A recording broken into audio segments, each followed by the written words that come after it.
I gotta say, when I first saw these two YouTube videos I was watching, I never would have guessed they had anything in common. Really? Yeah, one's a true crime, like a deep dive into a murder trial that's got everybody talking. Oh, wow. And the other one's all about this comeback of a dance hall legend after more than a decade in prison. Okay.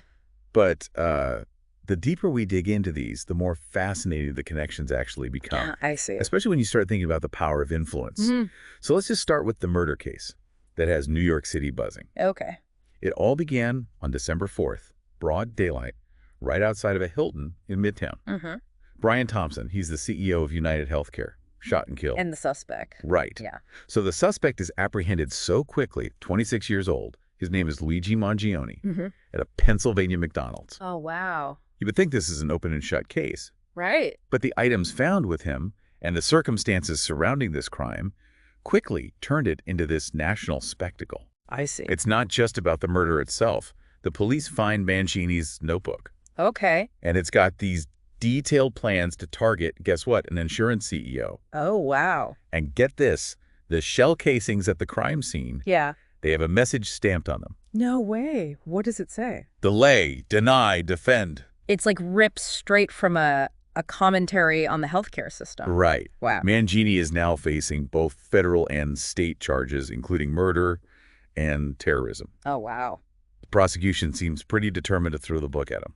So what's the defense's angle here? Yeah. With all this evidence stacked against him, what strategy can his attorney, Karen Agnifilo, even use? Well, Agnifilo is raising some very pointed concerns about how this case is being handled. Okay. She's arguing that Mangini is being used as this pawn in a jurisdictional tug of war between the state and the feds. Oh, so they're both going after him. Exactly. What? She's also suggesting that the prosecution is intentionally overcharging him Oh, to try to get him to... to pressure him into accepting a plea deal. Oh, wow. I see.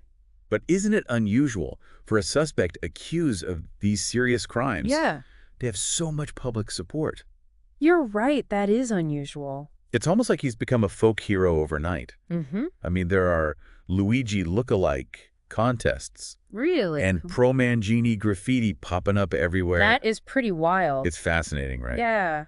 This unexpected support, it's really interesting. It speaks to the power of public perception. Especially in these high-profile cases, yeah. And Agnifilo is certainly aware of this and is likely factoring this into her defense strategy. For sure. And then to make things even more complicated, you have this highly publicized perp walk Right. where Mangini was paraded in front of the media. Yeah. And then you have Mayor Eric Adams publicly denouncing Mangini before he's even had his day in court. Oh, wow. Agnifilo is arguing that these actions, the perp walk and the mayor's statements, are these blatant violations of Mangini's right to a fair trial. She's demanding immediate and expedited discovery. Which is crucial in a case like this, right? Especially when there's so much evidence to sift through. A mountain of evidence, yeah. It's going to be an uphill battle for the defense. It sounds like it. Even with expedited discovery, it's going to be tough. Absolutely. The prosecution has a lot to work with. They do. Even if some of it is, circumstantial. Yeah. Agnifilo will likely try to poke holes in the prosecution's case by highlighting the possibility of misidentification. Questioning the reliability of the evidence. Yeah. And maybe even raising questions about Mangione's mental state at the time of the crime. It sounds like Agnifilo's pulling out all the stops. Yeah. But there's another layer to this whole legal chess match, isn't there? What's that? The fact that there are both state and federal charges against Mangine. Oh, right. Yeah. The parallel state and federal cases, that definitely adds another layer of complexity. It does. It's possible the federal case, which carries more severe penalties, could supersede the state case altogether.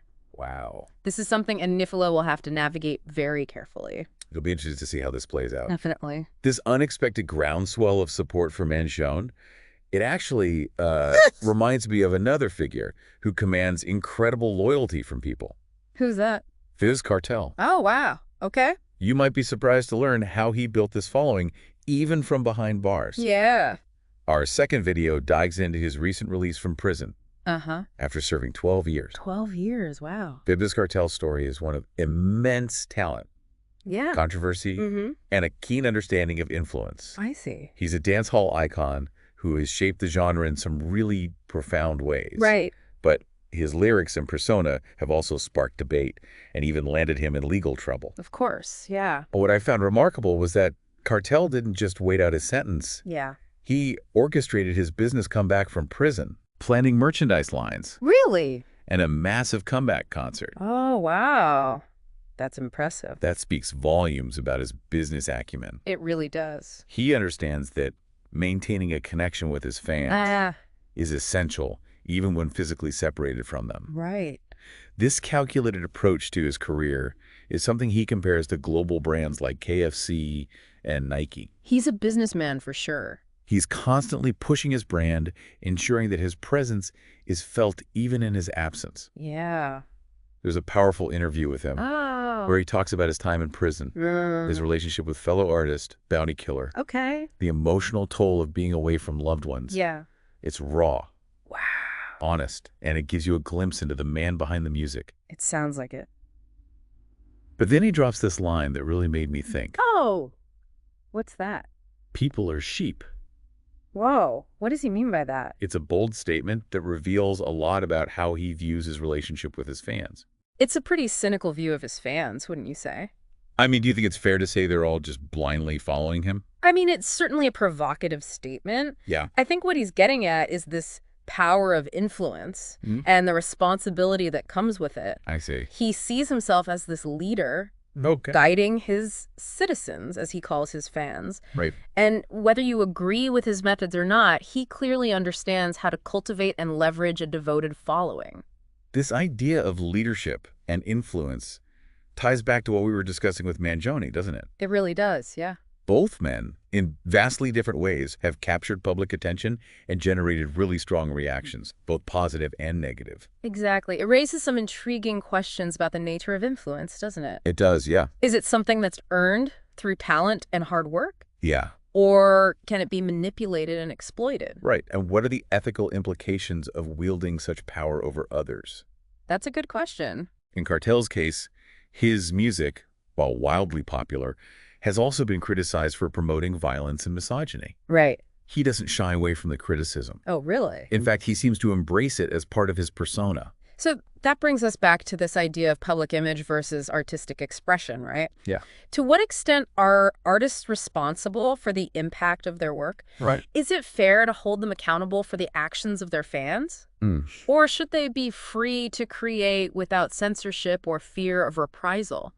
It's a tough question. It is. It's interesting to note that both Cartel and Mangione actually face similar criticisms. Oh, so. They're both seen as figures who push boundaries, challenge the status quo, attract criticism for being too much or not reserved enough. There seems to be this societal expectation, especially for public figures, to conform to certain behaviors, play it safe. And yet, it's their boldness, their willingness to break the mold, that often makes them stand out and achieve success in the first place. So what does this all mean for us, the listeners? We've gone from a murder trial in Manhattan Yeah. to the world of dance hall music in Jamaica. Right. What are the key takeaways here? I think we've explored the power of influence from two very different angles. Right. We've seen how legal systems, public opinion, and the entertainment industry can be swayed by these charismatic individuals, whether intentionally or not. Yeah. And we've grappled with the complexities of public image, artistic expression, and the responsibilities that come with fame and influence. And here's a final provocative thought for you to ponder. Okay. If both Mangione and Cartel are ultimately found guilty of the crimes they were accused of, will their supporters remain loyal? Ooh, that's a good one. What does that say about our relationship with celebrity, our fascination with these larger-than-life figures, and our willingness to overlook transgressions in those we admire? It's a question that goes beyond just these two individuals. Right. It's a question about human nature, about our tendency to seek connection and meaning, and about the complexities of separating art from the artist, Right. the message from the messenger. And that is something worth thinking about. It's fascinating, isn't it, how our perception of someone can shift so dramatically. He is. We see it with Mangione, right, where this alleged murderer becomes a symbol of resistance against the healthcare system. Oh, yeah. And then with Cartel, you have this artist whose lyrics are often controversial, Yeah. yet he's hailed as a voice of the people. It's interesting, both men seem to embrace these perceptions, even if they didn't initially intend to.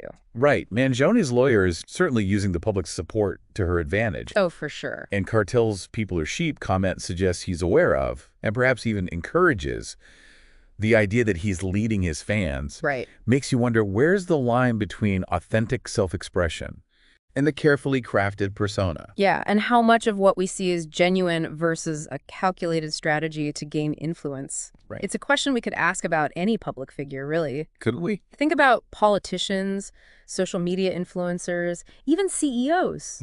They're all constantly navigating this tension between who they are and who they need to appear to be to maintain their position and achieve their goals. And we see it play out in the legal system, too. Yeah. Nifalo, Mangioni's lawyer, she's a master at shaping the narrative. Absolutely. She's using the media, the public's sympathy, and the complexities of the legal system to her client's advantage. For sure. And you can bet the prosecution is doing the same thing, trying to paint Mangioni as this dangerous criminal who needs to be brought to justice. Right. It becomes this high-stakes game of perception. It does. Where the truth can sometimes get lost in the noise. Yeah, and it's up to us, as consumers of information, to critically evaluate what we're seeing and hearing, to look beyond the surface. Yeah, for sure. And try to discern the motives and strategies at play.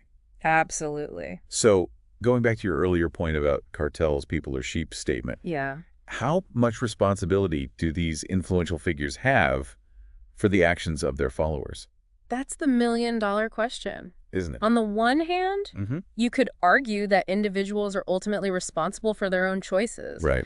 But on the other hand, it's clear that words have power. Yeah. And those with large platforms have an outsized ability to influence thought and behavior. We see it all the time, right? All the time. A celebrity endorses a product, and sales skyrocket. Yeah. A politician rallies their base, and voters turn out in droves. It's a potent mix of charisma, persuasion, and a deep understanding of human psychology.